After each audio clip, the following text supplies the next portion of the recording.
on to the last part of this section. So we're going to cover a few problems here, and I'm going to leave a few for you to do. But everything I cover should take care of the things that you need. And so what you're going to notice is that there's a very much a recurring theme. All of the same skills that you've used throughout this section are rushing back here to ensure that you know how to use them in context. And problems 15 through 20 really test whether you understand the skills in context. So let me go and put these formulas kind of back up here. So really important that you recall that we have, and I want to erase that because it wasn't looking very good before, x minus mu over the standard deviation. So that was an important formula. I guess I probably didn't do a very good job of that either there. Let's try that. So our z value is our x minus our mean over our standard deviation. Okay, so there's that. That's one of the formulas that we need. And then we might need to use the percentile formula. And that percentile formula is our x equals our mu plus our z value times our standard deviation. Okay, so those are the two key formulas that kind of drive our understanding through this section or help us complete these problems. All right, remember, we're wrapping everything up. We're learning how to put it all the individual skills we learned from problems 1 through 5, 6 to 10, 11 through 14. We're putting those all together. So kind of synthesizing all the information. The mean incubation time for a type of fertilized egg kept at a certain temperature is 18 days. Okay, so before we even get started, what we should do is note the key pieces of information. They said the mean incubation time is 18 days. So what I would do is just write that down as 18 days is our mean incubation time. All right, write down the facts. Suppose that the incubation times are approximately normally distributed, meaning that the data falls into this normal distribution curve that we've been using, where the mean falls here, and then we can apply all of these areas or probabilities and these z-scores to the data set here. So that's what we're looking at. That's what they mean by that. With a standard deviation of 1 day. Okay, so that's the other piece of information they gave us. The standard deviation is 1 day. And you guys all know the context of mean and standard deviation. All right, so with that said, complete parts A through E below. So here we go. Let's knock these individual parts out. They're going to take us a little bit of time. This is where things get a little bit long. So draw a normal model that describes egg incubation times of these fertilized eggs. So basically, the only information they've given us so far is this. So we should be able to look at this information, and knowing that it is normally distributed, we should be able to draw a picture. What should we expect? We should expect a vertical line going through the peak of our normal distribution curve with what number connected to it? An 18, because the mean falls there. Let's just go look at our picture, shall we? Why is this picture not an accurate representation of what's going on? Well, yeah, it's normally distributed, but the mean should be this number right here. And it's not. Now, what it does do a good job of is expressing that the standard deviation is 1 day. Why? Because that's 1 day apart and 1 day apart. So they do a great job of the normal distribution part, the standard deviation part, but they get the meaning incorrect, they get it wrong. All right, so that's not an option. Let's look at the next one, D. Is D correct? Well, it's normally distributed. The mean is 18. The standard deviation, 17, 19. That looks really good. So I think that's the correct answer, but let's just go ahead and look at another one. Third option, normally distributed, mean of 18. Standard deviation is 2. This is where this one's wrong. The standard deviation is 2 days as opposed to 1 day. And so you need to pay close attention to that. That makes this option not the correct one. And then last one, this is wrong because the mean is incorrect. Okay, so it looks like D is correct because it gets everything correct about our data set. Okay, so there it is, or the characteristics of our data set. All right, find and interpret the probability that a randomly selected fertilized egg hatches in less than 17 days. Less than 17 days. Doesn't this language look very familiar? It does look familiar. So what we need to do is find the probability that things hatch in less than 17 days. Let's take a look here. So I'm going to do the work right here. So what are we looking for? The probability that our eggs, whatever they happen to be, the variable here, our random variable, that those eggs hatch in less than 17 days.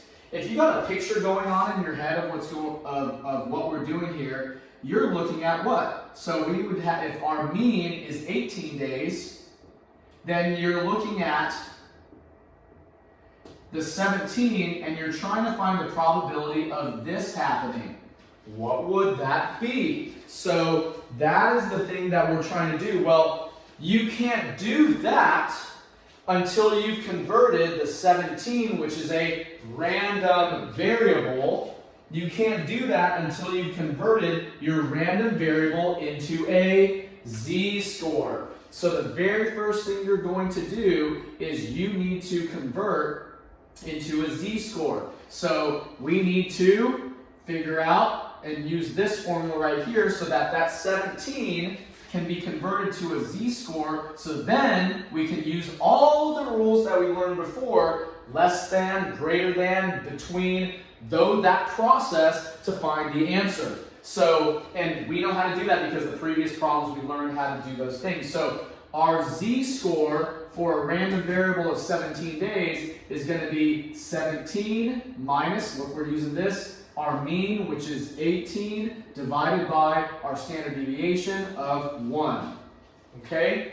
So that is the very first thing you need to do, is convert your random variable for your situation, okay, into a z-score. Because once you know the z-score, once that gets converted to a z-score, then we can take the z-score and find the area, and that is our probability. Okay, so let's take a look here. 17 minus 18 is negative 1, divided by 1, which is negative 1. In other words, our z-score is a negative 1.00, because remember that z-scores are always represented to the nearest hundredth. Okay, so what is the z-score for negative 1.00? That's going to be our answer. So the 17 cutoff is equivalent to a z-score of negative 1.00. When I go to the table and find the corresponding area, that is going to tell me this right here. The table is going to tell me the value that goes for here because we're doing less than, which means left. All right, where's negative 1.0? Well, there's negative 1.0, but we want negative 1.00, and that is this value right here because that's 0, 1, 2, and we've done this over and over and over again for this class. So 0.1587 is the area. Why can we just literally take the number there? Because like we learned in problem number 2, when you're doing left or less than, you can simply take the value straight off of the table. Notice how everything from problem number 2 is getting brought all the way back into here. And all the problems in between, for that matter, are really starting to kind of play a role in our understanding of these applications. Okay, let's answer this question. So it's kind of hard to see this, so let me erase this. Recall that our answer for the probability, read this right here, the probability that a randomly selected fertilized egg hatches in less than 17 days. All the work we did that I just erased led us to that point, which is, that's the probability, 0.1587, okay? So what does that mean in the grand scheme of things if we are interpreting our answer? Let's take a look here. If 100 fertilized eggs were randomly selected, blank number of them would be expected to hatch in less than 17 days, okay? In every group of 100 fertilized eggs, blank eggs will hatch in less than 17 days, okay? The average proportion, blah, blah, blah, blah, that's not correct. A is the correct choice. Now, because you're dealing with 100, you would simply take your 100 and multiply it by your probability, which means you're basically moving the decimal place 2 to the right, and we need to round to the nearest integer. Well, that means that it's going to be 15.87, and rounded to the nearest integer means you're rounding to the nearest whole number, and so that makes it 16. Okay? All right? Now, why wasn't it any of these other ones? Because B says exactly.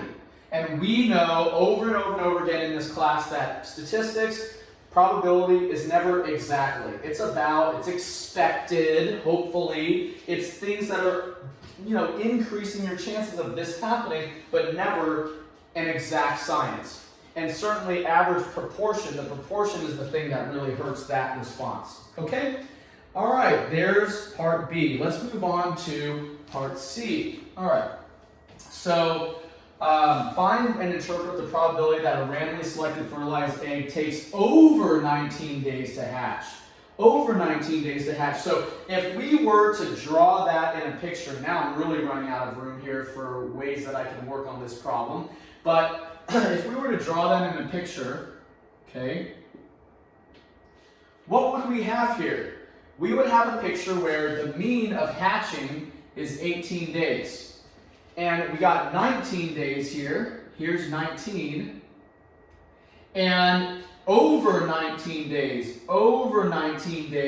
means that you want the probability of this zone and what that means. That's going to be your answer to this problem. And we have done these problems since the very beginning of class. But what we didn't have that later problems in this class taught us was if you are not given a z-score right away, you're given just a random variable in a regular application, then what you need to do is you need to convert your random variable here to a z-score so that you can find the probability, in other words, the area under the curve for this whatever you're looking for. So with that said, again, the very first step that you need to do is first and foremost find the z-score that corresponds to 19. Okay, so I'm going to kind of do this in this little spot right here. So my z-score is going to be 19 minus my mean. My mean is 18. And divide that by my standard deviation, which is 1. Okay? All right. So now, what is that? Well, that's going to be 1 over 1, which is 1.00. Why did I write it as 1.00? Because again, all z-scores must be in the hundreds place, okay? So my z-score is 1.00. Now, what have we learned from before? Well, what we would do is find the corresponding area for that z-score. Let's go over there. Well, 1.00, where is that? Let me erase the previous problems one. I'm going to have to scroll down on my table of areas to get to there. So there it is, 1.0. There's 1.0, and here's the 00. So there it is. So 0.8413. So 0.8413. Now, why did I not put 0.8413 in the box corresponding to the area to the right or greater than or more than or over 19 days or the equivalent z-score of 1.00? Why didn't I do that? Because we learned from our earlier problems that when you're doing a greater than and over to the right, that you have to subtract it from 1. And so you have to do that in those scenarios. let's take a look here and do that subtraction. 1 minus 0.8413 is going to be 0.1587. So 0.1587, that is going to be our probability. All right, and there you go. All right, so that takes care of the greater than. So notice how they're wrapping all of the things that we talked about up into one problem. You can guess that they're probably going to ask for a between scenario here or something. Oh, well, we got to answer this interpretation first. So recall that again, when it takes over the probability for a randomly selected egg to take over 19 days to hatch is 0.1587. So if we are taking a group of 100 random eggs, approximately how many would we expect to be taking over 19 days to hatch? Well, the average proportion, no, you can't say that. In every group, no, because not every group is going to be like, these are all bad terms to associate with, the probabilities that we're doing. Now, if 100 fertilized eggs were randomly selected, a certain number of them would be expected. This is a better way to phrase it. Not proportion, not every, that's not it. So C is the correct one. Of course, to get the answer, you're going to multiply by the probability that we obtained in the previous part. And so that's going to be 15.87, and then converted or rounded to the nearest integer, that's going to be a 16. 15.87 round to the nearest integer is going to be 16. And so there you go. All right. Now, sure enough, like I said a moment ago, we can expect them to throw out the between. Recall from the first part of our class, we did left, less than, right, greater than, and then between. All three of those scenarios. And so now we're going to take a look at this. All right, here we go. Find and interpret the probability that a randomly selected fertilized egg hatches between 16 and 18 days. All right, so there is a very, very important scenario, and we have done this before as well. This is nothing new, so recall that the picture for this is going to look something like this, right? You've got your mean of 18 days where they hatch. 16 might be here. 18 is right here in the middle, so is your mean. And so what they're asking you to do is find this probability between 16 and 18. But in order to do that, what do you have to do? You have to convert 16 to a z-score. You have to convert 18 to a z-score. And then what are you going to do with that information? Subtract them. Because that's how we would do it in the past. If you don't recall how to do that, you're going to need to go back to the previous problems because we did multiple problems with the between scenario. What's the extra layer here? It's with a random variable. And when you're given random variables and they're not given to you as z-scores right out of the box, you have to convert them to z-scores first. Okay, so let's go do that. I'm going to go convert 16 and 18 to z-scores. So here's the z-score for 16. So I've got 16 minus 18 divided by 1. Notice, my random variable is 16. That's the bottom end of my range. Minus my mean of 18 divided by my standard deviation of 1. There's all of that right here. So what is that? That's going to be a negative 2.00. Okay, what's negative 2.00 as a area? Well, look what I did there. Negative 2.00. So double check that work there. Okay. Now, what is that z-score? So what is that z-score as an area? Well, come over here. Negative 2.00 as an area. And that's it right here. There's the negative 2.0. 00 is 0.0228. So this is 0.0228. What does this number represent? That represents what? Everything to the left of this 16. Now, You may be going, well, wait, I'm not interested in that. Well, we never were. But if we know everything to the left of 16, the area to the left of that 16, and we also know the everything to the left of the area or of the random variable 18, everything to the left there in terms of area, if we subtract the two, we're going to get the in between. And that's what we did earlier. So with that said, we got to go get 18 and convert that to a z-score so that we can then find the area and then subtract the two. Again, if you have forgotten this, then what you need to do is you need to go back and refresh yourself with the between scenario, okay? So take a look at what I did there. 18 is my other random variable in my between case. 18 minus my mean. So I'm still using the same formula right here. 18 is the random variable that they wanted, minus 18, which is the mean, divided by the standard deviation. What does that z end up being? 0 divided by 1, which is 0.00. Okay, so 0.00 is 18 converted to a z-score, and doesn't that make perfect sense? Because 18 is our mean, and our mean should have a 0 z-score. And where is that? 0.00. I probably should have put a box around that. That was a mistake, but whatever. I'll correct that now. So there it is. 0.00 gives me an area of 0.5000. And of course that makes sense because what? The area in a normal distribution, if everything under the curve is equal to 1, half of it, taken exactly halfway, would be 0.5 on the probability, or the area. And so now, are these my answers? No. If I know everything to the left of this, and I know everything to the left of this, subtracting these two gives me the in-between.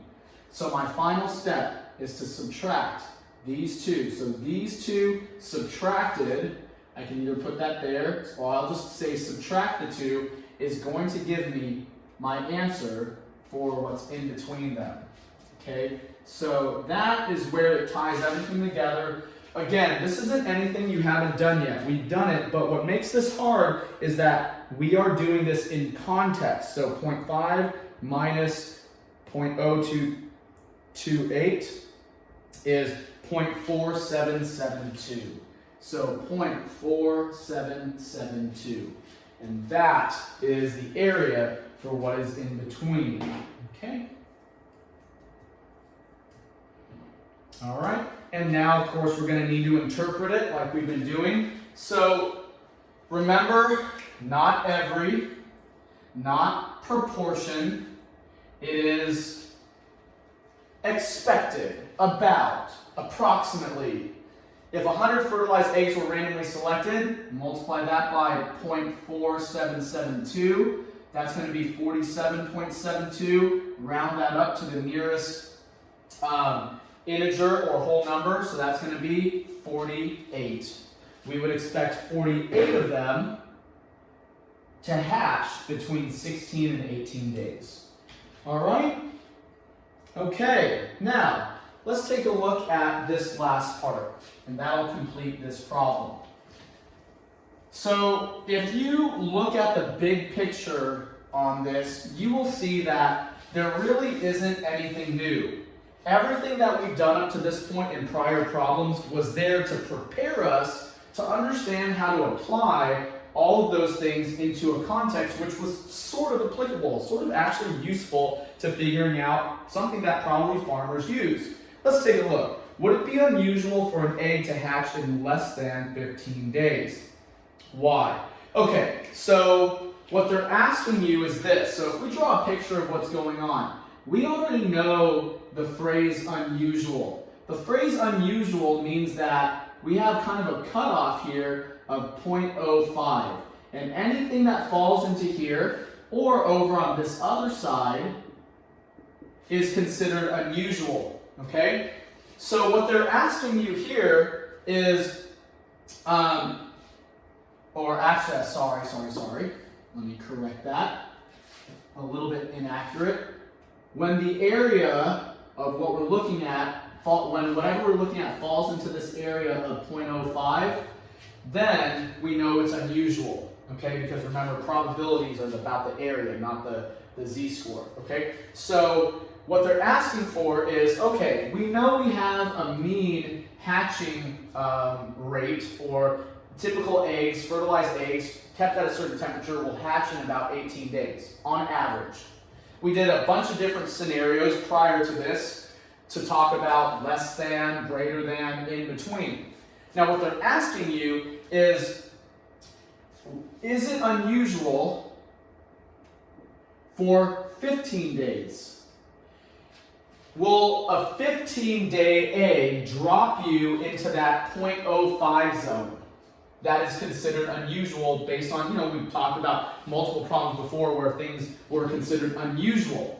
Well, the only way to figure this out is to do it all over again. If we convert 15 to a z-score and find the corresponding area for that, and that area is less than 0.05, then it is unusual. However, if we convert 15 to a z-score, find the area, and that area happens to be greater than 0.05, then we know that it's not unusual. Okay, so there's kind of like the whole picture for you. Let's take a look here. So in order to do this, we got to convert 15 to a z-score. Let's do this down here. So z is going to be 15 minus 18 over 1. Just want to drive home the point where I got all these values. 15 is the value that the random variable that we're testing or seeing if it's unusual. 15 days. We know there's a mean of 18 days for a fertilized egg to hatch. And then our standard deviation is 1 day. So this is all stuff that we've seen. What does that end up being? -3. So now what is that? Well, 15 days in the context of our scenario, given that a mean is 18 and standard deviation is 1, gives us a z-score of -3, but more specifically 0.00, because always z-scores are referred to in the hundreds place. So -3.00 is at the very top, and I'm going to bring it down. Okay, and so let's go up here because we got to find the corresponding area to it. -3.0 is right here, and 00 is there. So -3.00 produces an area of 0.0013, or a probability of 0.0013. In other words, the probability of an egg hatching in less than 15 days is this. That very, very small probability. So it's 0.0013. Now, next question.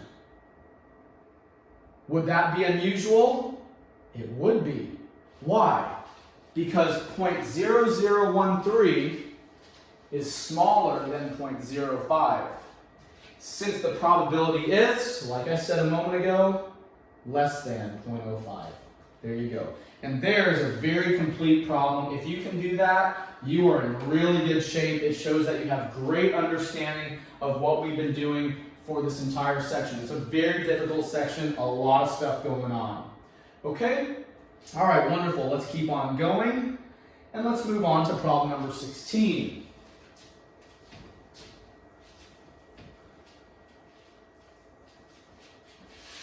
All right, problem number 16 has another application, and it's dealing with chocolate chips in a bag of chocolate chip cookies. So let's write down the facts and then we'll get to work.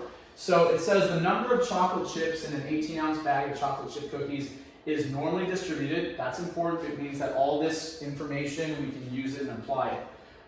It's not skewed right, skewed left, or anything like that. So that's what allows us to use all this. With a mean of 1,252, let's write down the facts.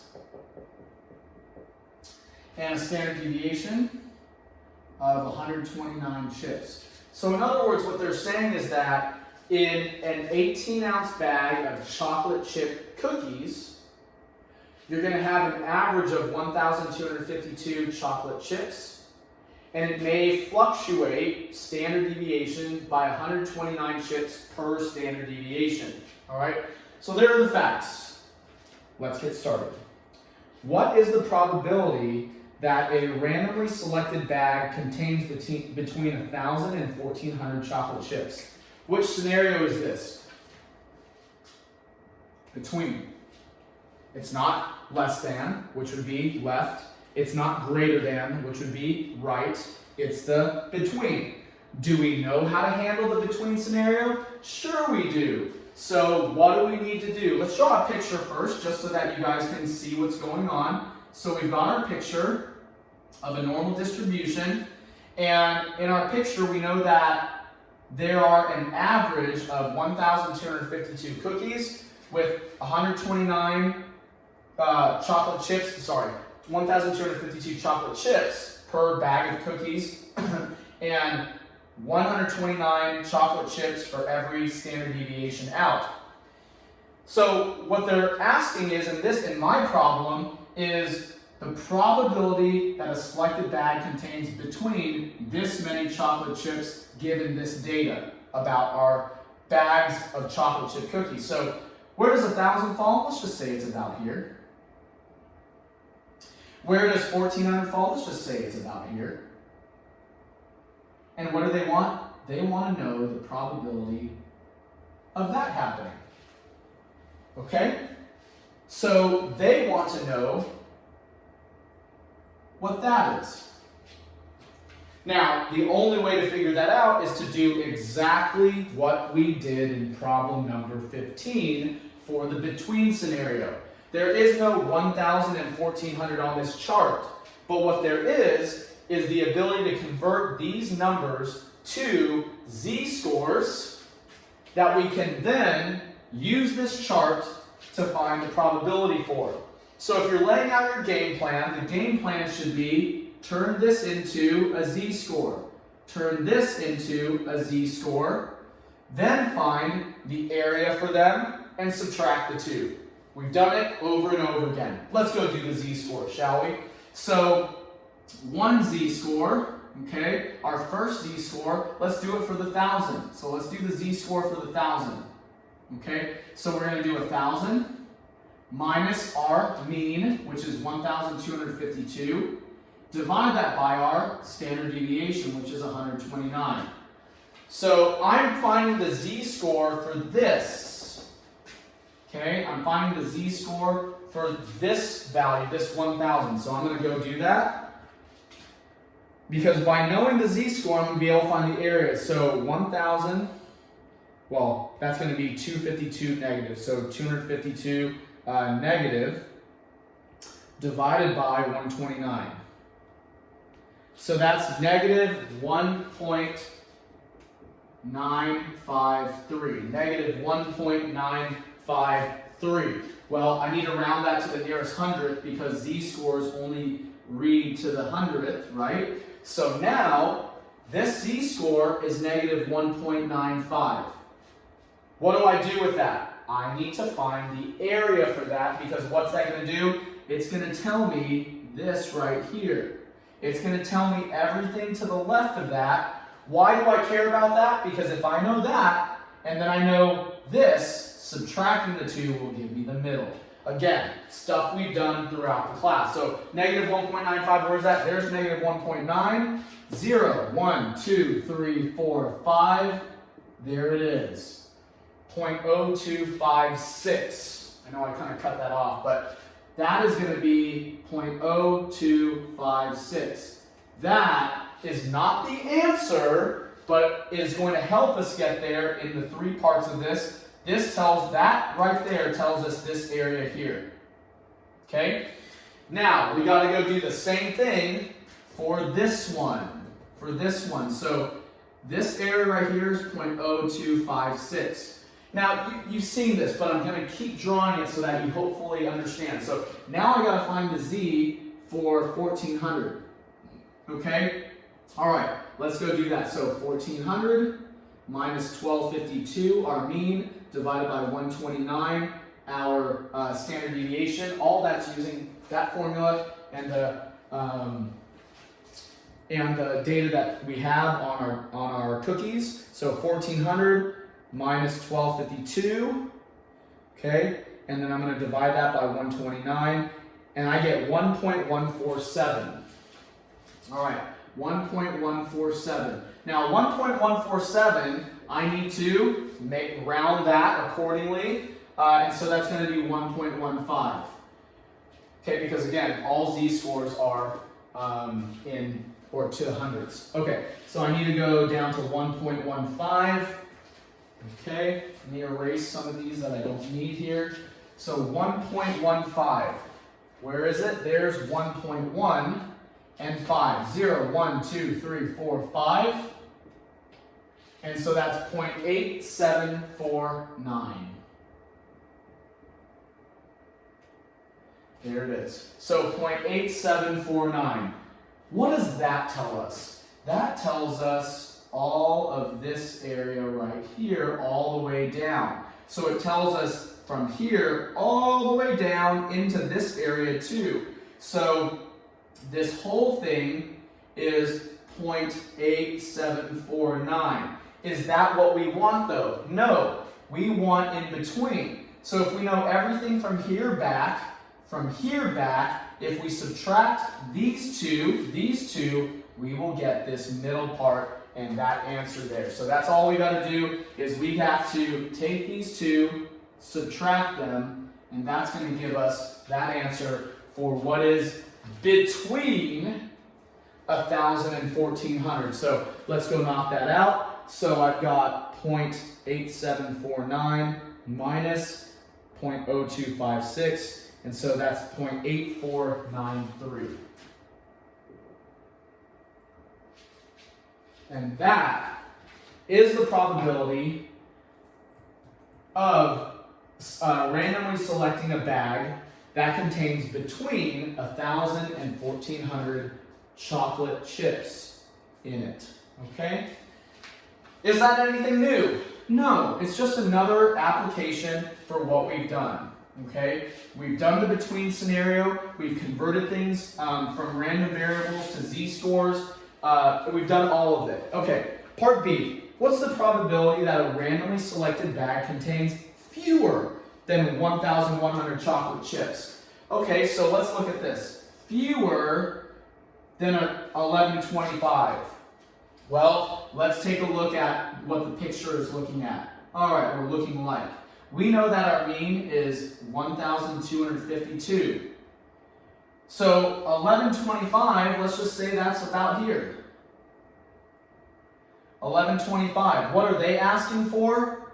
They're asking for this, aren't they? They want that. And do we know how to do it? Sure we do. We totally know how to do it. It's no big deal.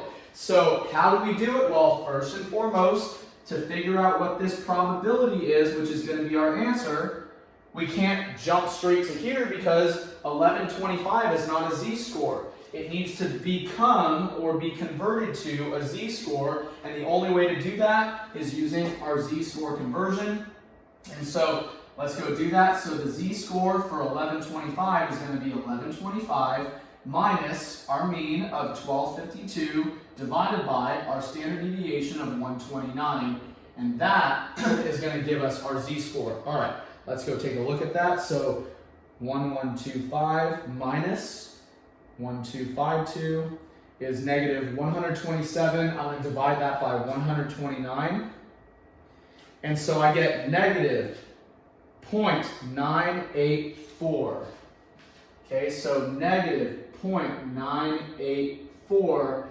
Well, I can't go to the hundreds place. All of my z-scores have to be to the thousands place. All of my z-scores have to be to 2 decimal places over the hundredth. Well, that's going to round to negative 0.98. All right, so negative 0.98. Is that my answer? No, that's just the equivalent in z, okay, in a z-score. All I have to do now is to actually go find the area over here for that respective z-score. And so let's go take a look at it. Negative 0.98, I'm going to have to go up. And so let's see if I can get over there. Here's the negative 0.9. I don't think so. 0, 1, 2, 3, 4, 5, 6, 7. Oh, right there, barely, right at the very end. So there it is. There's 8. So negative 0.98 produces an area or probability of 0.1635, and that right there is this. Now, why didn't I do anything else with it? Because, like we learned at the very beginning of this class, the area to the left, the fewer than, the less than scenario, you can literally take the value, all the values in the chart are in that format, okay? All right, so there's part B. Okay, let's go to part C.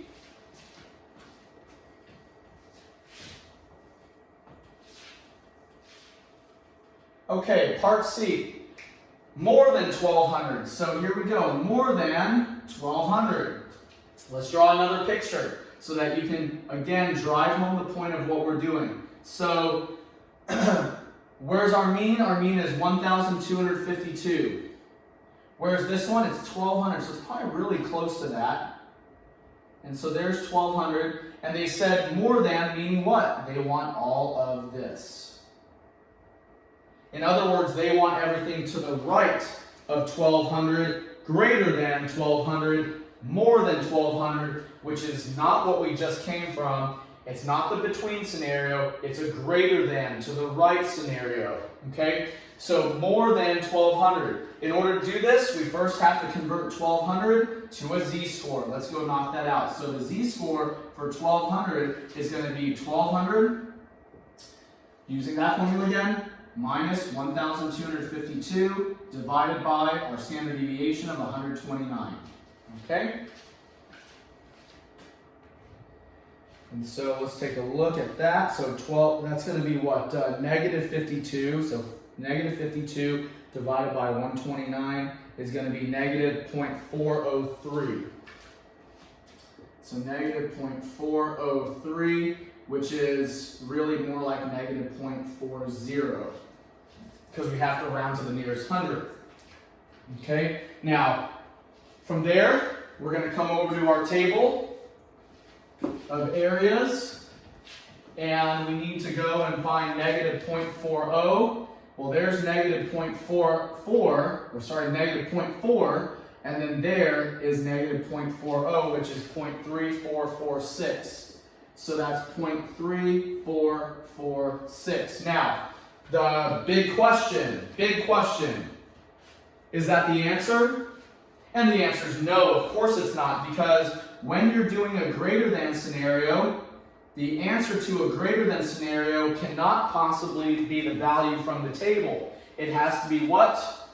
1 minus that value. So you need to do 1 minus this value here, and that is going to be your greater than scenario. So you got to be really careful. Make sure you don't make that mistake, 0.3446. And so my answer is 0.6554. So 0.6554, that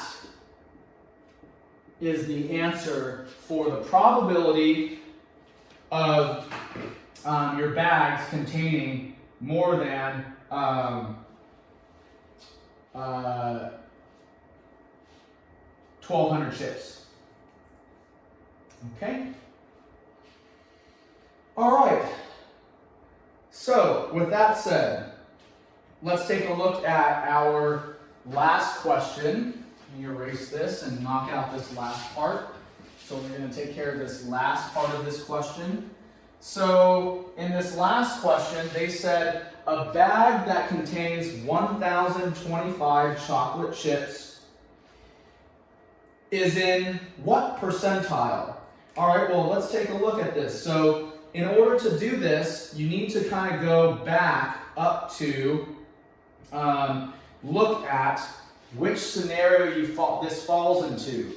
So you have to look at, okay, so if I have 1,025 chocolate chips, okay, which one does this fall into? Look at our answers here. So we've got 1,000 to 1,400. We've got this fewer than 1,125. We've got this. Which percentile would this fall into? So what you want to do is really kind of be aware when we're dealing with this percentile, how do we go and deal with this particular problem?